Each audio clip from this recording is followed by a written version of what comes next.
മലപ്പുറം കൊണ്ടോട്ടിയിൽ നവവധു ആത്മഹത്യ ചെയ്ത കേസിൽ പ്രതി അബ്ദുൽ വാഹിദിനെ റിമാൻഡ് ചെയ്തു. മലപ്പുറം മജിസ്ട്രേറ്റ് കോടതിയാണ് 14 ദിവസത്തേക്ക് റിമാൻഡ് ചെയ്തത്. വാഹിദിന്റെ ജാമ്യാപേക്ഷ നാളെ പരിഗണിക്കും. ഇന്നലെ അറസ്റ്റിലായ അബ്ദുൽ വാഹിദിനെ ഇന്ന് ഉച്ചയോടെയായിരുന്നു മലപ്പുറം മജിസ്ട്രേറ്റ് കോടതിയിൽ എത്തിച്ചത്.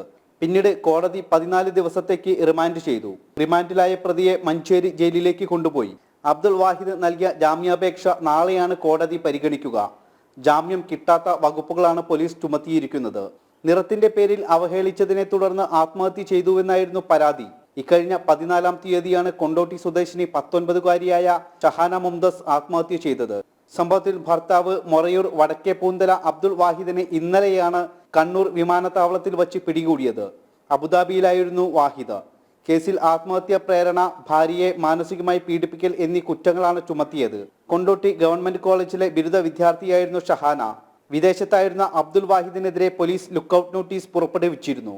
ഇന്നലെ രാവിലെ അബുദാബിയിൽ നിന്ന് കണ്ണൂർ വിമാനത്താവളത്തിലെത്തിയ ഇയാളെ ഇമിഗ്രേഷൻ വിഭാഗം തടയുകയായിരുന്നു. തുടർന്ന് കൊണ്ടോട്ടി പോലീസിന് കൈമാറി. ജനം, മലപ്പുറം.